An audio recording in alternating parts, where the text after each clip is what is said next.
আচ্ছা আপুনি আয়ুব আলী শৰ্মা ডাঙৰীয়া নাই? হয় হয়। অলপ কথা পাতিব পাৰিমনে আপোনাৰ লগত? নাই পাৰে পাৰে। আচ্ছা আপুনি এই অলপ দিনত এটা কিবা সাক্ষাৎকাৰ দিছিলে। হয় হয় হয় দিছিলোঁ।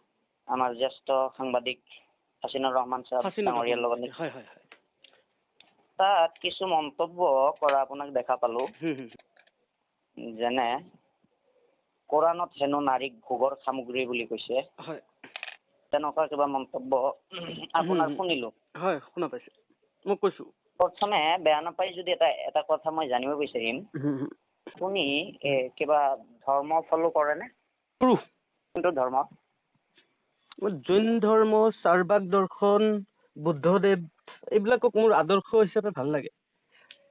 আচ্ছা।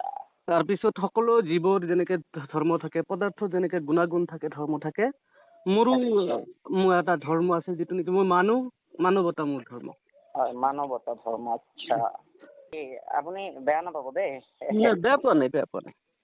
আপুনি যেতিয়ালৈকে গালি নিদিয়ে, যেতিয়ালৈকে আপুনি খুব শান্তভাৱে কথা পাতিব, ভালকৈ কথা পাতিব, তেতিয়ালৈকে মই আপোনাক গালিও নিদিওঁ, আপোনাক মই খঙো নকৰো। মই মুফতি খাইৰুল ইছলাম ৰেজভি। মই আপোনাক মোৰ পৰিচয়টো দিলো। মই মুফতি খাইৰুল ইছলাম ৰেজভি। হয় হয়। তো আপুনি আৰু এটা কথা মই আপোনাৰ পৰা জানিব বিচাৰিম, তাৰপিছত অলপ আলোচনা কৰিম। অলপ সময় আপোনাৰ লৈছো আৰু। হয়। কথাষাৰ হ'ল আপুনি আয়ুব আলী শৰ্মা কেনেকে হ'ল?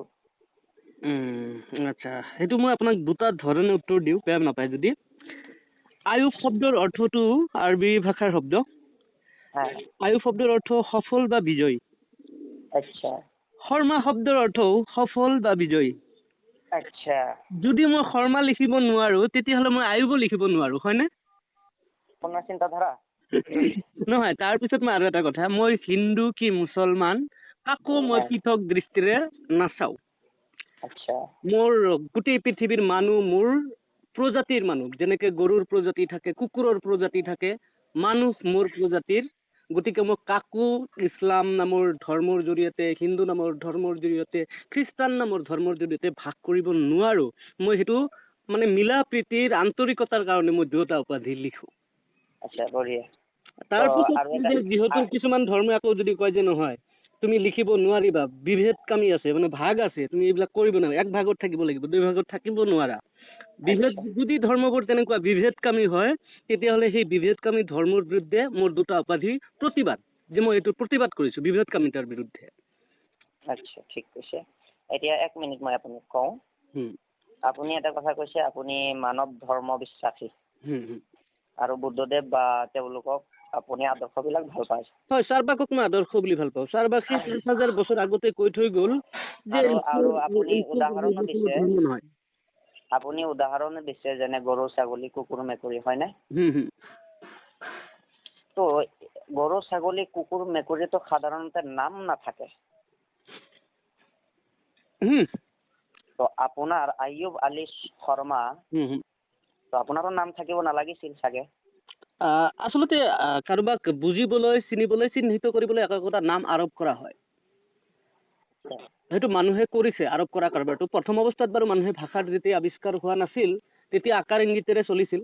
ক্ৰমে শব্দৰ আৱিষ্কাৰ হৈছে, তাৰপিছত এনেকৈ মানুহক চিহ্নিত কৰাৰ কাৰণে একোটা বস্তুৰে নামাকৰণ কৰা হয়। যেনে ধৰক কলম, আপুনি কলম বুলি কৈছে, ইংৰাজীত পেন বুলি কৈছে, তেনেকৈ এটা বস্তুক চিহ্নিত কৰাৰ কাৰণে বিভিন্ন শব্দ প্ৰয়োগ কৰি সেইটোক চিহ্নিত কৰা হয়। যেনে মই আয়ুব, মোক সেইটো চিহ্নিত কৰাৰ কাৰণে এটা নাম মোৰ ওপৰত আৰোপ কৰা হৈছিল।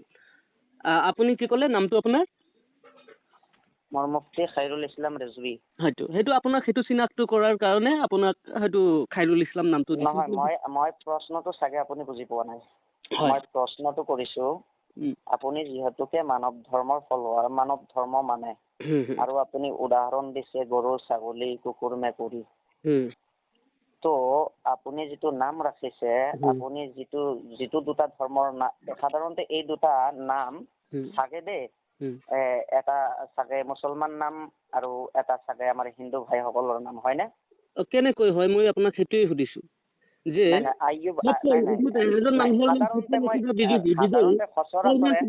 সফল অৰ্থ এটা আৰবিক ভাষাৰ শব্দ আৰু এটা সংস্কৃত ভাষাৰ শব্দ, আৰু দুয়োটা শব্দৰ অৰ্থ এক। এতিয়া ভাষাক ধৰ্ম বুলি কয় নেকি?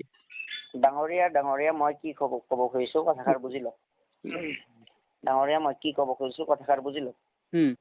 মই কৈছো সাধাৰণতে দেখা যায়, সচৰাচৰে যিটো দেখা যায়, আইয়ুব মুছলমান সকলৰ নাম ৰাখে আৰু শৰ্মা আমাৰ হিন্দু ভাইসকলৰ নাম ৰাখে। তো আপুনি যিটো ধৰ্মৰ কথা কৈছে তাত কিন্তু হিন্দু মুছলমান আহাই নাই। আপুনি মানৱ ধৰ্মৰ কথা কৈছে, লগতে বুদ্ধদেৱৰ কথা কৈছে।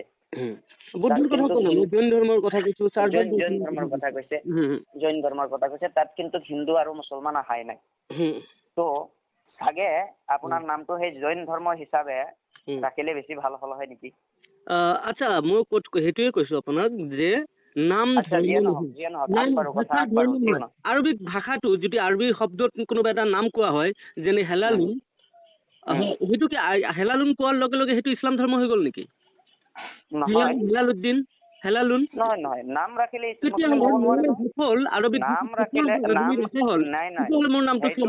সেইটো এটা আছে বিধান ডাঙৰীয়া, সেইটো এটা আছে বিধান যে নাম ৰাখিলেই মুছলমান হ'ব, নাম ৰাখিলেই হিন্দু হ'ব, তেনেকুৱা কথা নহয়।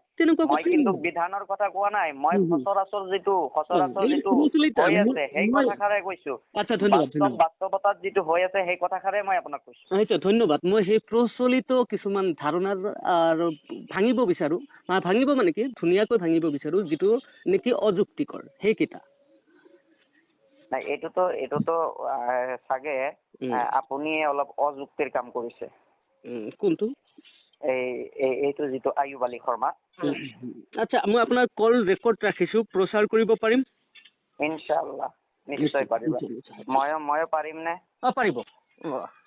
আৰু এটা কথা কওকচোন, আপুনি যে এই কোৰাণৰ সম্পৰ্কে, আপুনি ইছলাম ধৰ্ম নামানে কোনো কথা নাই, আপুনি কোৰাণ ধৰ্ম নামানে, ধৰ্মটো জোৰ জবস্তি নহয়, লা ইক্ৰাহা ফিদ্দিন, কোৰাণত এই কথাষাৰ আছেতো, ধৰ্মৰ ক্ষেত্ৰত কোনো জবৰদস্তি নাই।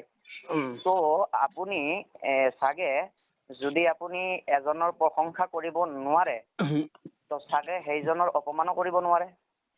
এইটোৱেতো মানৱ ধৰ্ম। মই আৰু এটা কথা কৈছো যে যিটো মানৱ সমাজৰ অন্যায় কৰিছে তাৰ বিৰুদ্ধে প্ৰতিবাদ কৰাটো কিন্তু মানে অন্যায়ৰ বিৰুদ্ধে প্ৰতিবাদ কৰাটো কিন্তু মানৱ ধৰ্ম। অন্যায়ৰ বিৰুদ্ধে প্ৰতিবাদ কৰিব লাগিব, কিন্তু সেই অন্যায়টো সাব্যস্ত হ'ব লাগিব। এজনৰ চকুতে অন্যায় হলে নহব নহয়। হয়, সেই অন্যায় সাব্যস্ত কৰাৰ কাৰণে এজনৰ চকুত কিবা এটা বস্তু অন্যায় হ'ব পাৰে, কিন্তু 10জনৰ চকুত সেইটো অন্যায় হ'বও নোৱাৰে না।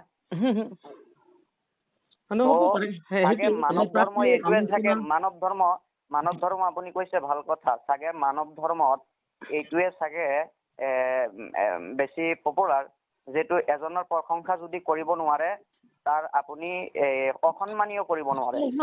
মই এজন চোৰক প্ৰশংসা কৰিব নোৱাৰো, এজনক যদি ওপৰত উঠাব নোৱাৰে তলতো নিব নোৱাৰে। মোৰ কথাটো শুনক, মই এজন চোৰক প্ৰশংসা কৰিব নোৱাৰো, সেইকাৰণে এইটো কিন্তু কথা নহয়। আপোনাৰ নজৰত চোৰ হ'ব পাৰে, কিন্তু আপোনাৰ নজৰত চোৰ হ'ব পাৰে, কিন্তু গোটেই পৃথিৱীৰ নজৰত চোৰ হ'ব নোৱাৰে না। আপোনাৰ চিন্তাধাৰা গোটেইটো যে শুদ্ধ ডাঙৰীয়া, আপোনাৰ চিন্তাধাৰা যে গোটেইটো শুদ্ধ, এইটো আপুনি প্ৰুফ ক'ত পালে? মইতো কোৱা নাই মোৰ চিন্তাধাৰা। সেইটোৱেতো আপোনাৰ কথাৰ জৰিয়তে সেইটো স্পষ্ট বুজি পোৱা গৈছে না। মইতো কোৱা নাই যে মোৰটো শুদ্ধ। আপুনি যিটো ক'লে এজন বেয়া মানুহৰ বেয়াৰ বিৰুদ্ধে প্ৰতিবাদ কৰিব লাগে, বেয়াৰ বিৰুদ্ধে প্ৰতিবাদ কৰিব লাগে, কথাষাৰ আপুনি কৈছে। কিন্তু প্ৰতিবাদ কেতিয়া কৰিব? যেতিয়া বেয়া বুলি সাব্যস্ত হ'ব না। বেয়া বুলি আপোনাৰ নজৰত সাব্যস্ত হলে নহব নহয়। কাৰ দৃষ্টিত সাব্যস্ত হ'ব লাগিব? মোৰ বিবেকৰ স্বাধীনতা নাই। আপোনাৰ বিবেক ভুলো হ'ব পাৰে না। সেইটো ভুল হলেতো সেইটো প্ৰমাণ কৰিব লাগিব যে আপুনি আপোনাৰ বিবেক ভুল, আপোনাৰ চিন্তাধাৰা ভুল, তাক লৈ যুক্তি বিতৰ্ক আলোচনা হ'ব লাগিব। আচ্ছা, সেইকাৰণে আপুনি মুকলি আলোচনালৈ কিয় নাহে? মুকলি আলোচনাতেই কৰি আছো। এতিয়া কি মুকলি কথা পতা নাই নেকি? নাই, আপুনি যেনেকে হাছিনুৰ ৰহমান চাহাবৰ সাক্ষাৎকাৰত আপুনি ধুনীয়াকে কথাখিনি দাঙি ধৰিলে, আপোনাৰ চিন্তাধাৰাখিনি, আৰু আপুনি দেখা গৈছে অসমত বা আপুনি এটা চেলেঞ্জমূলক বক্তব্য তাত দাঙি ধৰিছে যে যিকোনো মৌলানা, যিকোনো মুফতি মোৰ লগত বহি মোক বুজাব পাৰে। সেইটো টাইম 8ত বহিব লাগিব।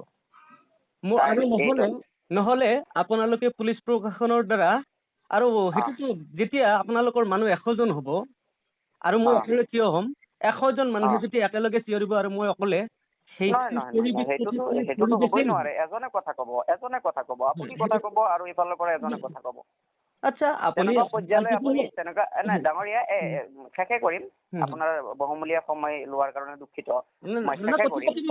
আমিও কথা পতাৰ কাৰণে সাজু আছো। আপুনি তাৰমানে আপুনি এই তেনেকুৱা পৰ্যায়লৈ যাব খোজেনে যে কোৰাণ লৈ আপুনি এটা যিটো কোৰাণ নহয় বা আমাৰ নবী সাল্লাল্লাহু আলাইহি সাল্লামক লৈ যিখিনি মন্তব্য আপুনি দাঙি ধৰিছে, তো আপুনি যিটো দুটা ক'লে হয়তো টাইমেটত হ'ব লাগিব, নহ'লে প্ৰশাসনৰ ব্যৱস্থা কৰি মুকলি আলোচনা হ'ব লাগিব। তেনেকুৱা পৰ্যায়লৈ আপুনি যাব খোজেনে? মই গৈছো ইতিমধ্যে। মানে মোক যিটো কটু মন্তব্য কৰা বুলি বা সাম্প্ৰদায়িক সংঘৰ্ষ লগোৱা বুলি মোক যিটো গোচৰ দিছিলে, সেই গোচৰটোক মই চেলেঞ্জ কৰিছো। আচ্ছা, যে মই কি কটু মন্তব্য কৰিলো, কি সাম্প্ৰদায়িক সংঘৰ্ষ লগাব চেষ্টা কৰিলো, তাক প্ৰমাণ কৰক। আপোনালোকৰ যিজন মানে মুছলমান ব্যক্তিয়ে কেছ কৰিছিলে, তেওঁ হাইকোৰ্টত প্ৰমাণ দিবলৈ আজি 3 বছৰে যোৱা নাই। এটা কথা ডাঙৰীয়া এইখিনিতে মই কৈছো, আদালতত কোৰাণখন লৈ নাযায় কিয়? মোৰ কথাবোৰ ভুল প্ৰমাণ কৰি নাই, আপুনি কাৰোবাৰ লগত কিবা হৈছে নহৈছে সেইবিলাক মই ক'ব যোৱা নাই। দুই এজনে বেয়া আছে নথকা নহয়, সেইটো চব জেগাতে বেয়া আছে। শৰীৰত অলপ ঘাঁ হলে ঔষধ খাব লাগে, শৰীৰ মানুহজন মৰি নাযায়, ঔষধ খাই সেই ঘাঁটো ঠিক কৰিব লাগে। তো আপোনাৰো দায়িত্ব আছিলে, মোৰো দায়িত্ব আছিলে সেই বেয়া মানুহজনক ভাল পথলৈ টানি আনা। এইটো আপোনাৰ নৈতিক দায়িত্ব বুলি আপুনি ভাবেনে? ভাবো। আপুনি চেষ্টা কৰিছিলে নে সেই মানুহজনক যিখিনি কাম তুমি কৰিছা? ময়ে গৈছিলো প্ৰথম আইনৰ, কিন্তু আপোনালোকে যিটো উন্মাদনা সৃষ্টি কৰিছিল গাঁৱত মোৰ ঘৰখন জ্বলাই দিবলৈ, বিলকুল আপোনাৰ লগত যিখিনি হৈছে মই সেইখিনি ছাপোৰ্ট নকৰো। মই আপোনাক কৈছো আপোনাৰ লগত যিখিনি হৈছে সেইখিনি মই দুখিত। এজন মানুহ ধৰ্ম লগ নলগ, নাস্তিক হৈ থাকক, যি ধৰ্ম হৈ থাকক, মানুহজনৰ বাচি থকা অধিকাৰ আছে। আৰু যিখিনি অধিকাৰ মানৱ অধিকাৰ খিনি সেই মানুহজনে পাব। সেইবুলি আপুনি ইছলাম ধৰ্ম নল'ব বুলি আপোনাৰ ওপৰত হাৰাশাস্তি কৰা হ'ব, হিন্দু ধৰ্ম নল'ব বুলি আপোনাৰ ওপৰত হাৰাশাস্তি কৰা হ'ব। এইখিনি ভুল। যিসকলে কৰিছে তেওঁলোকে ভুল কৰিছে, কিন্তু সেই ভুলটো আপুনিও কৰিছে না।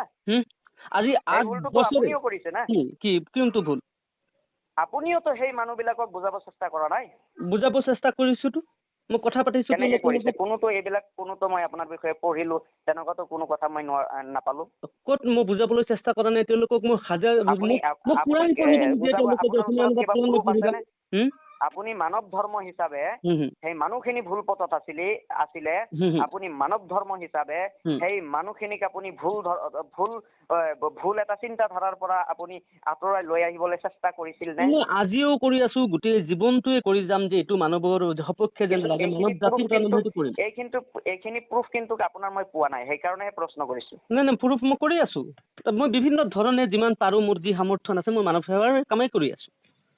নহয়, মানৱ সেৱাৰ কাম আপুনি কৰক, ভাল কথা, কিন্তু প্ৰথমে এইখিনি কৰিব লাগিছিল যে আপোনাৰ লগত যিবিলাক মিছবিহেভ হৈছিল, বেয়া ব্যৱহাৰ হৈছিল, সেইখিনিকতো আপোনাৰ মানৱতাৰ জৰিয়তে আকৰ্ষিত কৰিব লাগিছিল। মই তাকে কৰিছো। মই কাৰোবাক কথা ক'ব দিয়ক। মই কোনোদিন এই মুছলমানৰ বিৰুদ্ধে, মোৰ মাৰ বিৰুদ্ধে, মোৰ মা মুছলমান, মোৰ দেউতা মুছলমান, তেওঁলোকৰ বিৰুদ্ধে কোনোদিন কৈছো নে যে তেওঁলোক নামাজ পঢ়িব নোৱাৰিব? কোনো মুছলমানক বা গোটেই বিশ্বৰ কোনো মুছলমানক মই কোনোদিন কৈছো নে আপোনালোকে নিজৰ ধৰ্ম পালন কৰিব নোৱাৰিব? মই কি কৈছো যে আপোনালোকৰ মাজত থকা যিটো ধৰ্মৰ ভিতৰত যদি অমানৱীয় কথা আছে, সেই অমানৱীয় কথাখিনি সমাজখনক ক্ষতি কৰিছে, অন্যায় কৰিছে, সেই অমানৱীয় কথাখিনি আঁতৰাই দিয়ক। সংস্কাৰ অমানৱীয় কথাষাৰ যেনে নাৰীক ভোগৰ সামগ্ৰী কোৱা কথাষাৰ আপুনি আপুনিতো মুফতি বুলি স্বীকাৰ কৰিছে? বিলকুল। 3 নম্বৰ সূৰা আল ইমৰানৰ 14 নম্বৰ আয়াত পঢ়কচোন। না আপুনি পঢ়ক। আপুনি মুফতি, মই আপুনি কেৱল মই মুফতি, মই যদি ৰেফাৰেন্স দিলো হয় মই ফাৰ্ষ্ট পঢ়ি দিলো হয়, আপুনি ফাৰ্ষ্টকে পঢ়ি দিম, কিন্তু কথাটো হ'ল আপুনি মুফতি হিচাপে মই আপোনাক পৰীক্ষা কৰিছো। মোক যদি আপুনি পৰীক্ষা কৰিব বিচাৰে তো আপুনি মোক ফোন কৰিব কেতিয়াবা। আজি মই আপোনাক ফোন কৰিছো, আপোনাৰ নম্বৰ ডাঙৰীয়া আপোনাৰ নম্বৰ মই বিচাৰি আপোনাক ফোন কৰিছো আপোনাৰ বিষয়ে মই জানিবলৈ। আপুনি মোৰ বিষয়ে যেতিয়া জানিব মন যাব তেতিয়া আপুনি মোৰ লগত যোগাযোগ কৰিবৰ কাৰণে চেষ্টা কৰিব। আপুনি যি আয়াতৰ শুনক না, আপুনি যেনেকৈ মোৰ লগত ভাষা ব্যৱহাৰ কৰিছে মই খুব সন্তুষ্ট আপোনাৰ ওপৰত, আৰু যে আপুনি সঁচাকৈ এজন ভাল মানুহ। আপুনি হয়তো ধৰ্মৰ পৰা ক'ৰবাত আঁতৰি আহিও কিজানি বহুত বেছি ভাল মানুহ দেখুৱালে, যে আপোনাক মোৰ এনেকুৱা লাগিছে আপুনি হজৰত মহম্মদ ডাঙৰীয়াতকৈ বহুত ভাল মানুহ। নহয়, এইটো নকব, নাউজুবিল্লাহ সুম্মা নাউজুবিল্লাহ। জাষ্ট এইটো আপুনি নকব, হজৰত মহম্মদ সাল্লাল্লাহু আলাইহি ওয়াসাল্লামৰ আদৰ্শৰে আমি আদৰ্শৱান। হজৰত মহম্মদ সাল্লাল্লাহু আলাইহি ওয়াসাল্লামতকৈ ডাঙৰ ডাঙৰীয়া, হজৰত মহম্মদ সাল্লাল্লাহু আলাইহি ওয়াসাল্লামতকৈ ডাঙৰ আল্লাহৰ পিছত কোনো হ'ব নোৱাৰে। তেনেকুৱা কোনো কথা মই সুখী হ'ম, আপুনি তেনেকুৱা কোনো কথা নকব যি কথাত যাতে মই হজৰত মহম্মদ সাল্লাল্লাহু আলাইহি ওয়াসাল্লামতকৈ আপুনি আগবাঢ়াই মোক নিদিব, মই সুখী হ'ম তেনেকুৱা কথা আপুনি নকব। মোৰ অনুভৱটো মই স্বীকাৰ কৰিছো। নাই, আপোনাৰ অনুভৱটো ঠিক আছে, আপোনাৰ অনুভৱটো আপুনি অন্তৰত ৰাখক, মই ভাল পাম। আপোনাৰ ভিতৰত মই কথা পাতিছো, তাৰপিছত আপোনাৰ ভাল লাগিছে। আপুনি চাগে তেনেকুৱা এজন ব্যক্তি নহয় যে আপুনি 6 বছৰীয়া শিশুকো বিয়া পাতিব, নাপাতে চাগে আপুনি। এই প্ৰশ্নটো আপুনি যে 6 বছৰ ইংগিতত যে কথাষাৰ কৈ আছে, ইচাৰা ইংগিতত যে কথাষাৰ কৈ আছে, এই কথাষাৰ আপুনিহে বুজি পালে নেকি ডাঙৰীয়া? আৰু এটা কথা আপুনি আগত কৈছে, সেই কথাৰ ওপৰত অলপ আলোচনা কৰো। আপুনি এটা কথা কৈছে, আপুনি ক'ব গৈ মোক হজৰত মহম্মদ সাল্লাল্লাহু আলাইহি ওয়াসাল্লামতকে নাউজুবিল্লাহ আপুনি আগবঢ়াই দিব চেষ্টা কৰিলে। মই এটা কথা কৈছিলো, আৰু আপোনাৰ গুণাগুণ চাই, আপোনাৰ ভাষাৰ ব্যৱহাৰ চাই, নহয়, তেওঁৰ আদৰ্শ অলপ মই ল'বলৈ চেষ্টা কৰিছো। আৰু সম্পূৰ্ণ ল'লেতো কিজানি পৰিৱেশ বিলাক বেয়া হৈ যায় নেকি? নহয়, সম্পূৰ্ণ ল'লে ভাই, সাধাৰণ এজন মেট্ৰিক পাছ, এজন সাধাৰণ 7 পাছ, কোনোবাই যদি 7 পাছ কৰে তাৰ নলেজ আৰু এজন মেট্ৰিক পাছৰ নলেজ বেছিয়ে হ'ব। মই অলপ আদৰ্শ লৈয়ে যদি এইখিনি ব্যৱহাৰ আপোনাক দেখাব পাৰিছো, যদি মই গোটেই আদৰ্শ নিশ্চয় আৰু ভাল ব্যৱহাৰ দেখাব পাৰিম। ডাঙৰীয়া, আজিৰ তাৰিখত কোনো ধৰণৰ মানে এই 6 বছৰীয়া শিশু 18 বছৰৰ তলৰ কোনো মানে ছোৱালীক বিয়া পাতিব নোৱাৰি। আজিৰ চিন্তাধাৰাটো আপুনি 1550 বছৰ আগৰ চিন্তাধাৰাৰ লগত কিয় মিলাই আছে? সেইটোৱে ডাঙৰীয়া, মোৰ প্ৰশ্নটো এইটোৱে যে আপোনালোকে 1450 এইটো প্ৰশ্নৰ উত্তৰ আপোনাক দিয়া হ'ব। এইটোৰ প্ৰশ্ন আপুনি যিবিলাক প্ৰশ্ন কৰিব, সেইকাৰণে মই আপোনাক মুকলি প্ৰত্যাহ্বান গ্ৰহণ কৰিছো, আৰু সেইবিলাক গোটেই প্ৰশ্ন দিবলৈ মই আহিম। আপুনি মোক মাতক ইনশাআল্লাহ। তেতিয়াহ'লে সেই 1450 বছৰ পুৰণি আদৰ্শটো কি আদৰ্শ বুলিছে? আমি আধুনিক হওঁ, আধুনিক সভ্যতাক সন্মান কৰো। আচ্ছা, ঠিক। আপোনাৰ ডিফাৰেন্স হৈ গ'ল 1450 বছৰ। নাই, একো ডিফাৰেন্স হোৱা নাই। আপোনাক মই কওঁ এতিয়া 1450 বছৰ আগৰ আদৰ্শৰে যে আদৰ্শবান হৈছো, তাত কিবা আধুনিকতাৰ মাজত কিবা আপোনাৰ আধুনিকতাৰ মাজত কিবা ডিফাৰেন্স হৈছে নেকি? হৈছে যেনে মোক ক'লো দেখোন যে এই আজিৰ তাৰিখত ডাঙৰীয়া,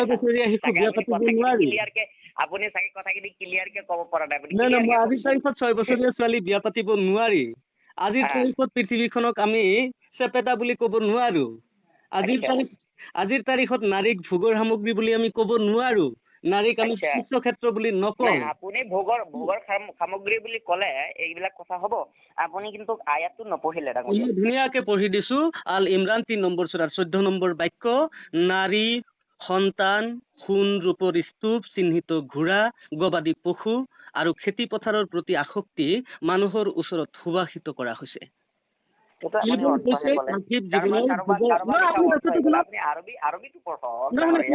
শুনক, আপুনি মাজত কিয় কথা পাতিছে মই পঢ়াৰ সময়ত? শুনিছেনে? আকৌ মই পুনৰ কৰিম। আৰবী মই পঢ়িব নাজানো বুলি কৈছো। আপুনি আৰবীটো নাজানিলে আপুনি তাৰ ব্যাখ্যা কোনোবা যেনে ধৰণে লিখিছে তেনেধৰণে আপুনি মানি ল'ব নেকি? মই ভাত খাওঁ, আই ইট ৰাইচ। এইটো যদি আপুনি ভাত খাই ভাল কথা। নহয়, মই ভাত খাওঁ। শুনক, মই ভাত খাওঁ, ইংৰাজীৰ পৰা যদি মই ইংৰাজীত কোৱা হয় আই ইট রাইস বা যিকোনো যে আমি ভাত খাই বাংলা ভাষায় বললাম, আর যদি সেটাই আমি অসমীয়াত কওঁ যে মই ভাত খাওঁ, ইয়ার মাজত কিবা পার্থক্য আছে নেকি? একোৱে পাৰ্থক্য নাই, কিন্তু আপোনালোকে ভুল কৰিছে। তেতিয়া যদি কোৰাণখনত অনুবাদত ভুল কৰিছে, এইটো আপোনালোকক শুধৰণি কৰাৰ দায়িত্ব। মই কোৰাণৰ পৰা কৈ আছো কথাবিলাক। মোৰ সেই দায়িত্ব আপুনি কোৰাণৰ পৰা কোৱা নাই, আপুনি কোৰাণৰ অনুবাদৰ পৰা কৈছে। অনুবাদৰ পৰা কৈছো। আপুনি কোৰাণৰ অনুবাদৰ পৰা কৈছে, কোনখন অনুবাদ আপুনি পঢ়িছে নাজানো। মই কোৰাণৰ অনুবাদৰ পৰা কৈছো। আপুনি কোৰাণৰ অনুবাদৰ পৰা কৈছে। আৰু যিবিলাক হোৱাটছএপত মই সেইটো দি দিম, ফটো দি দিম। আপোনাৰ কথাখিনি মই শুনিলো, মোক 1 মিনিট 2 মিনিট ক'ব। মোক এতিয়া কথা মই বাক্যটো সম্পূৰ্ণ কৰিব দিয়ক। মই তেতিয়া মানে যে মই আৰবিকত যিটো বাক্য লিখা আছে, আপোনালোকৰ যিটো ইছলামিক সাহিত্য চাগে, মোৰ যদি ভুল হ'ব পাৰে, হেদায়তপুৰত এইটো ঠিকনা আছে, এই ঠিকনাৰে তেওঁলোকে কিতাপখন প্ৰকাশ কৰিছে আৰু তেওঁলোক অনলাইনো একেধৰণে প্ৰকাশ কৰি উলিয়াইছে।